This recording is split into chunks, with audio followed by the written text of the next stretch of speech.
रमज़ान का आखिरी हफ्ता चल रहा था। पूरा शहर रोशनियों से जगमगा रहा था। बाज़ारों में ईद की तैयारियां हो रही थी। दुकानों पर भीड़ थी, लोग नए कपड़े खरीद रहे थे। बच्चे मिठाइयों और खिलौनों को देखकर खुश हो रहे थे। हर तरफ ईद की खुशी महसूस हो रही थी। लेकिन इसी शहर की एक छोटी सी गली में एक सादगी भरा घर था, जहाँ एक छोटी सी लड़की आयशा अपनी अम्मी और अब्बू के साथ रहती थी। घर बड़ा नहीं था, पैसे भी ज़्यादा नहीं थे, लेकिन उस घर में मोहब्बत बहुत थी। आयशा सिर्फ 8 साल की थी, लेकिन दिल से बहुत समझदार थी। रमज़ान के पूरे महीने में उसने रोज़े रखने की बहुत कोशिश की थी। कभी आधा रोज़ा रखती, कभी पूरा।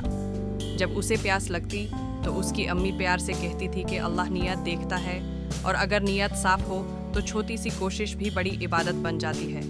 आयशा ये बात सुनकर मुस्कुरा देती थी। एक शाम आयशा खिड़की के पास बैठी बाहर देख रही थी।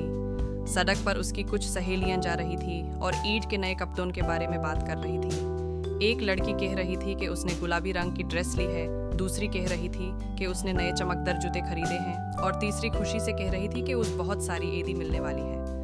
आयशा चुपचाप उनकी बातें सुन रही थी। उसने धीरे से अपने पुराने कपड़ों की तरफ देखा और फिर आसमान की तरफ देखकर दिल में दुआ की कि या अल्लाह, अगर मुमकिन हो तो इस बार मुझे भी ईद पर एक नया कपड़ा मिल जाए। इतना कहकर वो चुप हो गई, क्योंकि वो अपनी अम्मी और अब्बू को परेशान नहीं करना चाहती थी। इफ्तार का वक्त हुआ तो अम्मी ने आवाज़ दी और आयशा तुरंत अंदर आ गई। घर में बहुत सारा सा इफ्तार था, कुछ खजूर, पानी और 2 समोसे। लेकिन जब अजान हुई तो तीनों ने मिलकर रोज़ा खोला और अल्लाह का शुक्र अदा किया। इफ्तार के बाद आयशा कुछ देर तक खामोश बैठी रही और फिर धीरे से अपनी अम्मी के पास आकर पूछने लगी कि क्या इस बार ईद पर उसके लिए नया कपड़ा आएगा। अम्मी एक पल के लिए खामोश हो गईं, क्योंकि उन्हें पता था घर की हालात क्या है। लेकिन उन्होंने मुस्कुरा कर कहा कि अल्लाह पर भरोसा रखो, वो अपने बंदों को कभी मायूस नहीं करता। आयशा ने सिर हिलाया, लेकिन उसके दिल में एक छोटा सा इंतजार रह गया। रात को जब उसके अब्बू घर आए तो वो बहुत थके हुए लग रहे थे। आयशा भागकर उनके पास गई और उन्हें ईद के बारे में बताने लगी। अब्बू मुस्कुरा दिए और अपनी जेब से एक छोटा सा पैकेट निकालकर आयशा को दिया और कहा कि इसे ईद के दिन ही खोलना।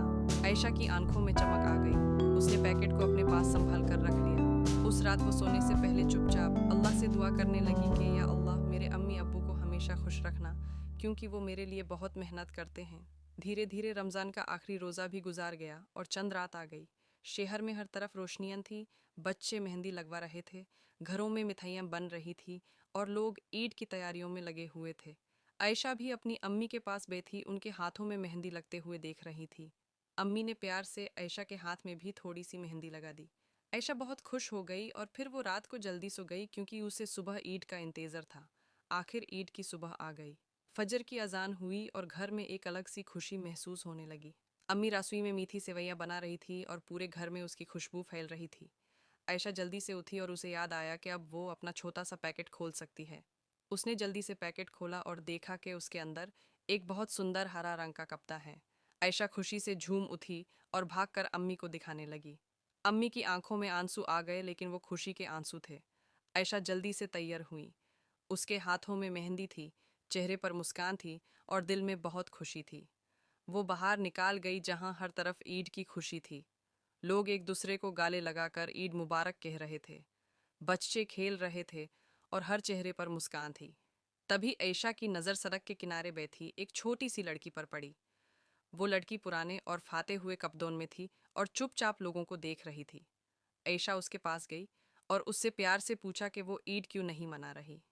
लड़की ने धीरे से जवाब दिया कि उसके पास नए कपड़े नहीं हैं और उसके अब्बू भी इस दुनिया में नहीं हैं। ये बात सुनकर आयशा का दिल भर आया। उसने कुछ पल सोचा और फिर बिना कुछ कहे अपना नया दुपट्टा उतार कर उस लड़की को दे दिया और प्यार से कहा कि अब तुम भी ईद मना सकती हो। लड़की की आंखों में चमक आ गई और उसके चेहरे पर एक बड़ी सी मुस्कान आ गई। वो बरबर आयशा को शुक्रिया कहने लगी। आयशा बस मुस्कुरा दी और वहां से घर की तरफ चल पड़ी। जब आयशा घर पहुंची तो अम्मी ने पूछा कि उसका दुपट्टा कहाँ है। आयशा ने मुस्कुरा कर कहा कि आज उसने अपनी ईदी किसी और को दे दी।